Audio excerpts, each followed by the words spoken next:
بسم اللہ الرحمن الرحیم۔ السلام علیکم، میں ہوں آپ کا میزبان راجن سیر اور آپ کے بلاگ میں آپ کا خیر مقدم کرتے ہیں۔ ناظرین، یہ بلاگ اسپیشلی امریکن الیکشن کے حوالے سے ہوگا اور امریکہ کی 237 سالہ تاریخ میں یہ امریکہ کی تاریخ کا 47واں الیکشن ہونے جا رہا ہے، جس میں امریکہ اپنے 47ویں صدر کا انتخاب کرے گا۔ اور کل ملا کر اگر بات کریں تو 538 الیکٹورل ووٹس کے اوپر یہ الیکشن ہو رہا ہے، اور ایک کینڈیڈیٹ یعنی کہ ریپبلکن کا یا ڈیموکریٹس کا ڈونلڈ ٹرمپ یا پھر کملا ہیرس اگر 270 الیکٹورل ووٹس حاصل کرتی ہیں تو یقینی طور پر وہ وکٹری کنسیڈر کی جائے گی اس کینڈیڈیٹ کی۔ تو اس حوالے سے اگر بات کریں تو تقریباً 16.5 کروڑ سے زیادہ جو ہے ووٹر اس الیکشن کے اندر پارٹیسپیٹ کر رہے ہیں، اور ڈیموکریٹس کی جانب سے جو کینڈیڈیٹ ہیں وہ ہیں کملا ہیرس، جبکہ ریپبلکن کینڈیڈیٹ ہیں ڈونلڈ ٹرمپ۔ ڈونلڈ ٹرمپ ایک دفعہ ایک رجیم میں وہ امریکہ کو رول کر چکے ہیں۔ بیک ان 2016 کا الیکشن وہ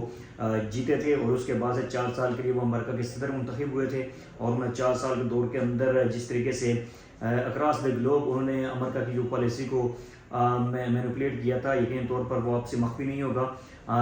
کچھ بولڈ ڈیسیژنس لیے تھے ڈونلڈ ٹرمپ نے اپنے رجیم کے اندر، مطلب ان میں یہ تھا کہ پہلے نمبر پہ انہوں نے کیپٹل ڈکلیئر کروایا تھا اسرائیل کا، جیروشلم کو، اور اس کے بعد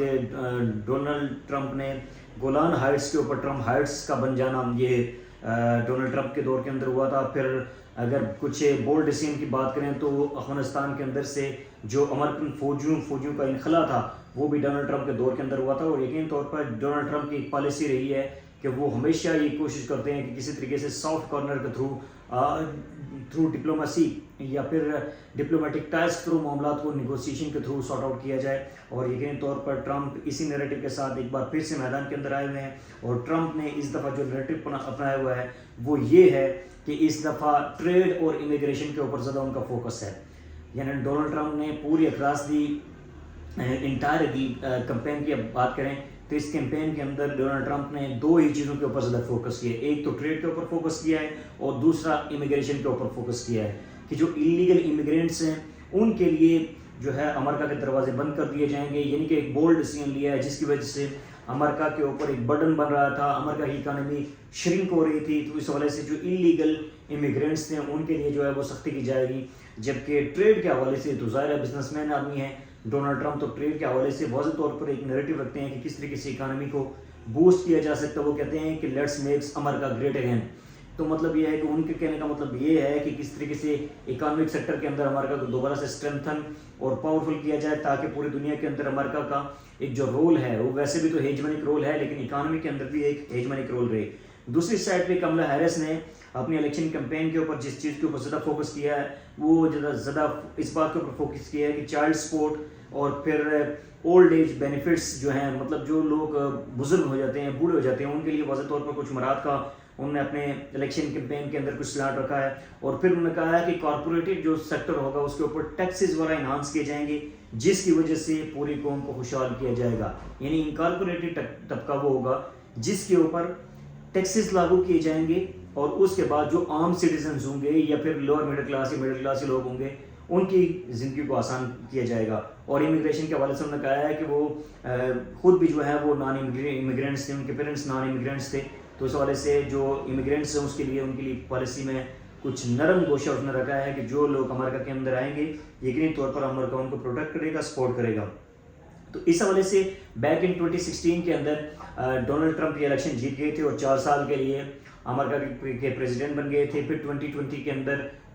الیکشن ہوا تھا Donald Trump versus Joe Biden, تو جو بائیڈن اس وقت الیکشن کے اندر جیت چکے تھے اور ٹرمپ کو ڈیفیٹ کا سامنا کرنا پڑا تھا۔ اور اس دفعہ 2024 کے اندر ایک بار پھر سے بہت بڑا امریکن تاریخ میں پہلی دفعہ ایسا ہوا ہے کہ کوئی کنٹیسٹ اس وقت نیل بائٹنگ فیس کے اندر آ چکا ہے۔ یقینی طور پر یہ اتنا کلوز کنٹیسٹ ہے کہ ابھی تک جو سرویز ہیں، جو رپورٹس ہیں، جو لوگوں کی جو تھنک ٹینک کے انالیسز ہیں ان کے تھرو یہی پتہ چل رہا ہے کہ ابھی نیل بائٹنگ کمپٹیشن ہے، اور کوئی کینڈیڈیٹ اس پوزیشن کے اندر نہیں ہے کہ وہ ہار سکتا ہے یا پھر جیت سکتا ہے۔ Nail to nail, neck to neck competition ہے اس وقت، تو اس حوالے سے اس چیز کو کس طریقے سے سارٹ آؤٹ کیا جا سکتا ہے۔ یقینی طور پر یہ الیکشن بڑا ایک نیل بائٹنگ فیس کے اندر آ چکا ہے، اور اگر آپ بات کریں تو یہ الیکشن نہ صرف آج ختم ہوگا بلکہ آج اس کا ایک فیز ہے، کیونکہ آپ کو پتا ہے کہ امریکہ کے اندر 6 ٹائم زونز ہیں۔ اب 6 ٹائم زونز ہیں تو اس کا مطلب یہ ہوا ہے کہ کسی جگہ پہ پولنگ شروع ہو رہی ہوگی اور کسی جگہ پہ پولنگ ختم ہو گئی ہوگی. تو یقینی طور پر اگر آپ بات کریں تو یہ تو ٹائم ٹیکنگ پروسیس ہے. اس حوالے سے ان تمام چیزوں کو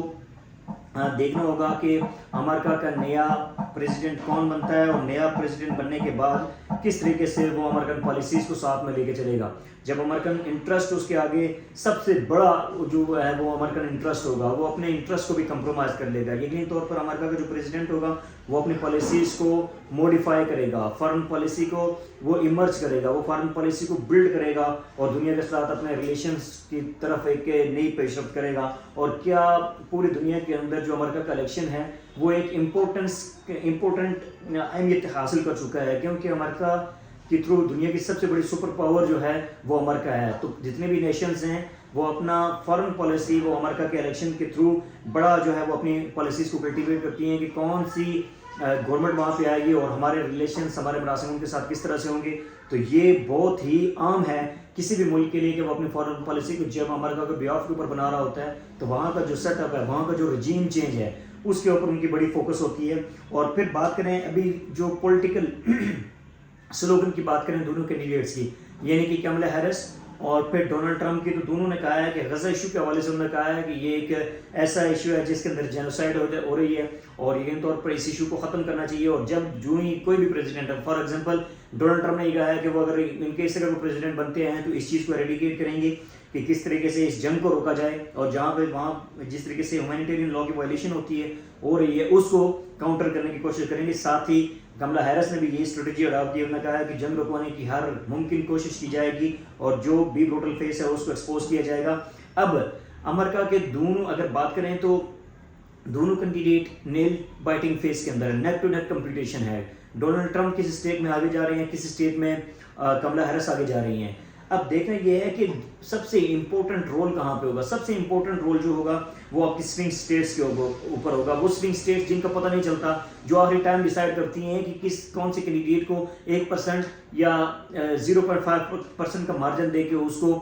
جتوا دینا ہے. تو یقینی طور پر ہم سوئنگ اسٹیٹ کی بات کریں, ان میں جارجیا ہے, پینسلوینیا ہے, مشیگن ہے, نارتھ کیرولینا ہے, نواڈا ہے. ان مختلف جو سوئنگ اسٹیٹس ہیں ان کے اندر جو ہے وہ ابھی نیل بائٹنگ فیس ہے. نیل بائٹنگ فیس کے اندر کمپٹیشن ہے, کسی کو کوئی سمجھ نہیں آ رہی کہ کون سے کینڈیڈیٹ یہاں پہ جیت رہا ہے اور پھر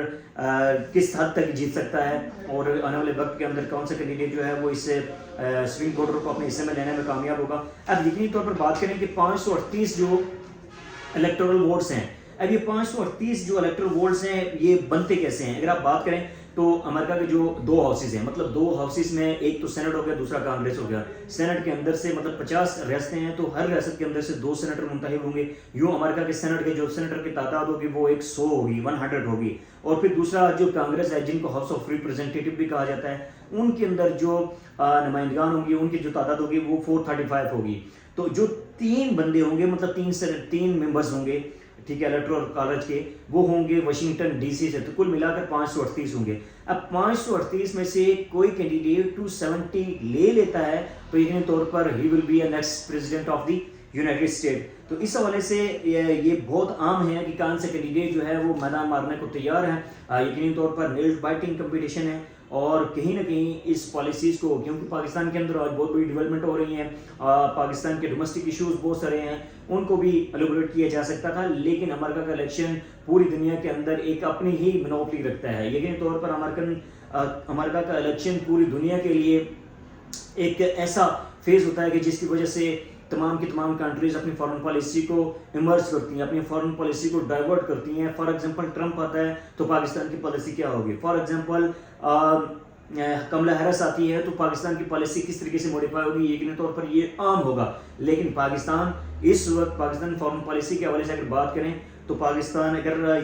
بات کریں عربین کنٹریز کے ساتھ تو پاکستان جو ہے وہ فرنٹ سے لیڈ کرتا ہوا نظر آ رہا ہے. پاکستان اپنی پالیسی کے اندر موڈیفکیشن لا رہا ہے, لیکن ہم نے دیکھنا ہوگا کہ دنیا کا بہت بڑا بلاک ویسٹ میں بھی رہتا ہے. مطلب فار ایگزامپل امریکہ ہے یا پھر USSR ہے, پھر رشیا ہے, جو ایسے کنٹریز ہیں ان کے ساتھ کیا پاکستان کی پولیٹیکل جو اس وقت پاکستان کا موجودہ سیٹ اپ ہے کیا اس کی ایتھیکل فوٹنگ ہے کیا اس کی گراؤنڈ ریئلٹی کے اندر اتنی پولیٹیکل اسٹیبلٹی ہے کہ وہ اپنے ریلیشنس کو بلڈ کر سکتا ہے. فار ایگزامپل یا تو امریکہ کے ساتھ یا پھر رشیا کے ساتھ, یا ایک اسٹرانگ فارن پالیسی کا موقف رکھ سکتا ہے. یہ بہت عام ہوگا پاکستان کے لیے, کیونکہ پاکستان نے اس وقت اگر بات کریں تو پاکستان کے اندر, امریکہ کے اندر پاکستان کی لابنگ نہ ہونے کے برابر ہے. بلکہ خاص کر کے انڈیا کی بات کریں تو انڈیا ایک اسٹرانگ فٹ کے اوپر وہاں پہ کھیل رہا ہے. جس طریقے سے انہوں نے کہا ہے کہ آرٹیفیشیل انٹیلیجنس کے اندر 2 لاکھ سے زیادہ لوگوں کو ٹرین کیا جائے گا اور یقین طور پر ان کی معاونت پہ لی جائے گی, تو پاکستان آئی تھنک اس سارے